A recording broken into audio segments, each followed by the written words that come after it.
नमस्कार सभी को राम राम। आज इस वैदिक एस्ट्रोलॉजी के अंतर्गत मैं कुंडली से कर्ण रोग का विचार, ये जो मेरा थीम है वैदिक ज्योतिष के अंतर्गत, कुंडली से कर्ण रोग का विचार। कर्ण रोग बोले तो कान का रोग। अब कान के रोग में बहुत सारी समस्याएं हो सकती है। सुनने की समस्या, कम सुनाई देना, या कान में घाव वगैरह हो जाना, इन्फेक्शन हो जाना, एक्सटेशियन ट्यूब जो होता है, जो कान के पीछे वाला साइड में होता है, उसमें कोई समस्या आ जाना, स्वेलिंग हो जाना, तमाम तरह के समस्याएं जो है, ये तो मालूम है कि कान का रोग होता है। लेकिन किन अशुभ योगों के कारण होता है हमारे वैदिक ज्योतिष के अंतर्गत, ये जो हमारा रोग सीरीज अभी चल रहा है वैदिक ज्योतिष में, उसके अंतर्गत मैं आज आप लोगों को बताने वाला हूं कि कौन ऐसी योग है। हम जानते हैं कि अशुभ योग या अरिष्टकारी या अनिष्टकारी, अरिष्टकारी या अनिष्टकारी बोथ आर सेम, कंफ्यूज नहीं होने का है। अरिष्टकारी या अनिष्टकारी बोथ आर सेम। तो ये या अशुभ योग कहिए, तो ये कौन सा योग बनेगा कि हमारा ये कान का रोग का संभावना बन सकता है। तो आइए इसको देखते हैं, देर न करते हुए समझते हैं। देखिए, हमारे लग्न कुंडली में 11वां भाव से हम लोग कौन सा कान का देखते हैं? आई नहीं, लेफ्ट ईयर। और जो हमारा तीसरा भाव है उससे दाहिने कान को विचार करते हैं, दाहिने कान का। तो हमारा 11वां से हो गया कौन? बाएं कान का। और तृतीय भाव से हो गया दाहिने कान का। तो हमारे ये वैदिक एस्ट्रोलॉजी में ऐसा कॉन्सेप्ट है, और मैं देखा भी हूं, अपने आंखों से देखा हूं कि अगर तृतीय भाव या एकादश भाव में अगर कोई तृतीय या एकादश भाव में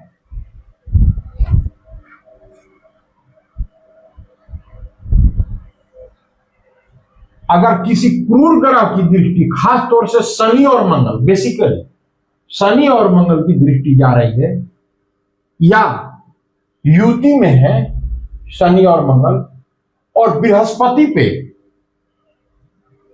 क्रूर ग्रहों की दृष्टि शनि या मंगल की जा रही। अब देखिए, कुंडली के माध्यम से समझते हैं, ऐसे ये क्लियर समझ में नहीं आ सकता है, हो सकता है आप लोगों को, मैं तो समझता हूं, लेकिन मुझे आप लोगों को क्लियर कराना है। तो देखिए, एक कुंडली लेते हैं।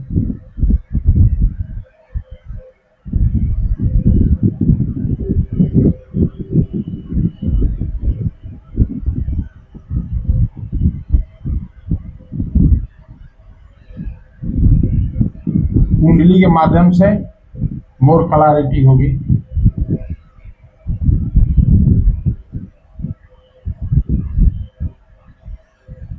देखिए, आप लोग स्किप करके देखते हैं और कमेंट में कहते हैं कि सर कुछ कंफ्यूजन है, क्लियर नहीं हो पा रहा है। तो आप स्किप करके ना देखें। मैं वीडियो उतना लंबा बनाता नहीं हूं, मेरा उद्देश्य ये नहीं है। तो आइए, मिथुन लग्न की कुंडली,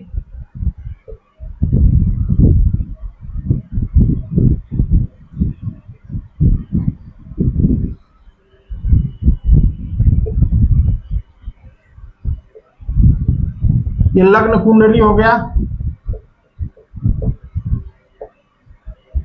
लग्न कुंडली हुआ। अब इसका कॉन्सेप्ट क्या है? ये जो तीसरा भाव है, ये क्या है? दाहिने कान का, right year, right year, right year. और ये क्या है? लेफ्ट ईयर, मतलब दाहिना कान और बायां कान। ये तो हो गया। इस पे किसकी दृष्टि जाएगी? और एक मान लीजिए यहां पे कि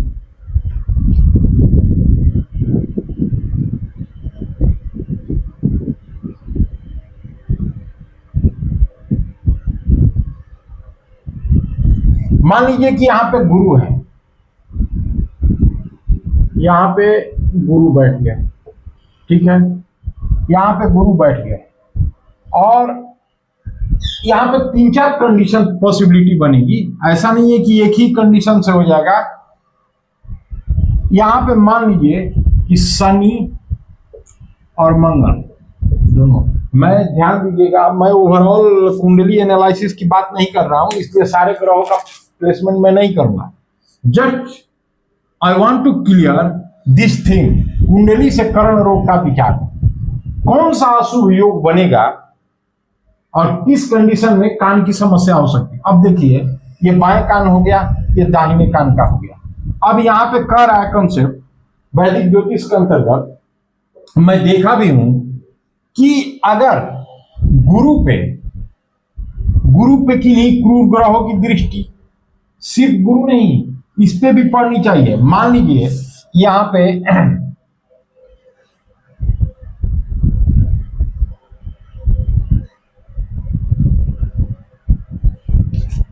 पे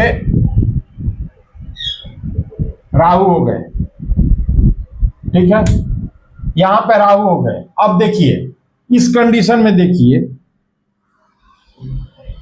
सप्तम दृष्टि राहु की गुरु पे पड़ रही है ना,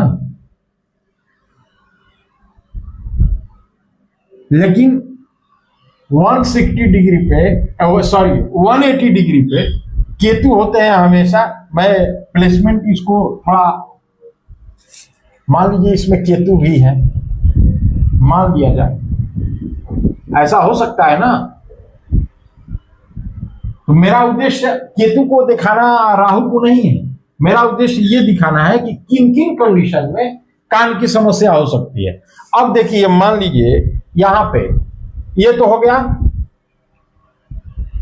सप्तम दृष्टि जा रही है राहु की, केतु के साथ गुरु है, ये इस इंसान में भक्ति भी आएगा। अब देखिए, कुंडली एनालिसिस ओवरऑल मैं नहीं करना चाहता था, लेकिन केतु जो है मोक्ष के दाता है, रियल स्पिरिचुअलिटी केतु ही लाते हैं, और उसमें भी गुरु के साथ हो गए, ये तो फायदा हो गया। लेकिन काम कहां बिगड़ गया? अब वो कर्म और ये सब मैं नहीं बताने वाला हूं, मैं बताने वाला हूं इस कान के रोग का। अब देखिए, राहु जो दृष्टि डाल दिया तो गुरु क्या हो गए? कोर्स हो गए, प्रताड़ित हो गए ना, प्रताड़ित हुए गुरु। ये एक कंडीशन बना, this is the bad combination, one of the bad combination. लेकिन इन्हीं से खाली नहीं होगा, इतने से ही कान की समस्या नहीं हो सकती है। अब देखिए यहाँ पे ये युति में है, मान लिया जाए शनि और मंगल युति में है, दीप्तांश मान लीजिए, जूम कर लीजिए, क्योंकि एक साथ रहने से ही युति नहीं हो जाता है, but I have assumed that these are coming under the युति कॉम्बिनेशन में आ रहे हैं। तो ये दोनों के देखिए दृष्टि, सप्तम दृष्टि लेफ्ट ईयर पे, शनि और मंगल दोनों हैं। या कोई कहीं पे ऐसा अगर दृष्टि हो, मान लीजिए ये तो ये हो गया, तो अब सप्तम दृष्टि इस पे पड़ी, ये भी हैम्पर हुआ। लेफ्ट ईयर जो है उसमें या तो कान से सुनाई नहीं देगा, अभी एब्सोल्यूट का नहीं बोल रहा हूं, लेकिन ये कंडीशन अगर बन रहा है, ये कंडीशन बन रहा है, तो पक्का समझिए कि वो बंदा का बायां कान से या तो हो सकता है एब्सोल्युटली सुनाई ना दे, ऐसा भी कंडीशन हो सकता है। अभी ये पहला कंडीशन। अब देखिए दूसरा कंडीशन में चलिए, मान लीजिए ये युति में शनि और मंगल को यहां से हटा दिए, ठीक है, मंगल को हटा दिए। अब यहां पे मंगल का कौन सा दृष्टि होती है? 4, 7, 8। मान लीजिए यहां पे मंगल हो गए, सपोज। अब ये ना कहिएगा कि सर मांगलिक भी हो गया, चाहे ये होगा, हम मांगलिक दोष का भी है और ये सब एनालिसिस नहीं कर रहा, just I am discussing about the bad combination और bad circumstances under which year problem may be happen, हो सकता है। तो यहां पे उस कंडीशन का मैं व्याख्या कर रहा हूं कि यहां पे मंगल की कौन दृष्टि जा रही है? चौथी दृष्टि गुरु पे पड़ गई, हो गया ना। तो यहां पे देखिए ये शनि की दृष्टि पड़ी गुरु पे, नहीं शनि, शनि की दृष्टि नहीं, शनि की दृष्टि पड़ी इस पे लेफ्ट ईयर पे।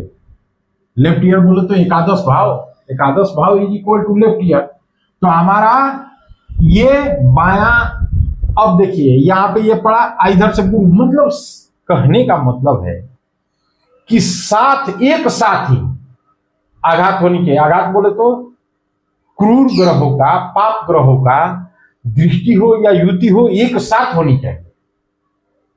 एक साथ बोले तो ऐसा नहीं कि एक साथ बोले तो ये दाहिने कान वाला पे भी एक साथ हो जाए, नहीं, ऐसा नहीं है। अब हो जाएगा, अगर ऐसा बन जाता है कंडीशन तो हो सकता है ये थोड़ा कम हैम्पर हो, लेकिन ये भी हो जाए। लेकिन बेसिकली देखिए, जैसे यहाँ पे मैंने दिखाया उदाहरण में कि इसका बायां कान से हो सकता है कि एब्सोल्युटली प्रॉब्लम हो जाए, साफ सुनाई न दे, बहरा हो जाए, डीफ हो जाए। ये हो गया पहला कंडीशन ये। अब देखिए गुरु भी साथ साथ हैम्पर हो रहा है, प्रताड़ित हो रहे हैं, कोर्स हो रहे हैं राहु से और मंगल से भी। इधर शनि क्या कर दिए, इस पे दृष्टि डाल दिए। ठीक है, ये तो बाएं कान का हो गया। देखिए शनि या मंगल एक साथ गुरु पर दृष्टि डालें या एकादश भाव पर डालें या इसी में कोई शनि या मंगल में से आके बैठ जाए, क्या फल होगा, शुभ फल, उसका मैं बात नहीं कर रहा हूं। मैं बार बार इस चीज को रिमाइंड कर रहा हूं कि कहीं आप लोग कंफ्यूज होकर कहिएगा सर इससे ये होगा, ये होगा। ठीक है, मैं मानता हूं होगा, but here I am discussing about the situation under which year problem may be happen to any person. ठीक है, तो यहां पे ये बाएं कान का समस्या हो गया। अब चलिए, अब दाहिने कान पे देखते हैं। दाहिने कान पे समस्या होने के लिए क्या कंडीशन है। यहां पे मान लीजिए कि गुरु को भी प्रभावित होना चाहिए। अगर गुरु नहीं प्रभावित होते हैं, ध्यान दीजिएगा, अगर गुरु पे किसी पाप ग्रह, खासतौर से किसी बोले तो शनि और मंगल, बेसिकली 99% ऐसे हो सकता है कि राहु की भी दृष्टि पड़े तो हल्का फुल्का इशू हो जाए, लेकिन शनि और मंगल का अगर इस पे दृष्टि पड़ता है, किस पे, इस पे अगर ज्वाइंटली या सिंगल पड़ता है तो उसको समस्या होगा। और उसके साथ साथ अगर गुरु पे पड़ा, अब जैसे मैं एग्जांपल में बता ही दूं,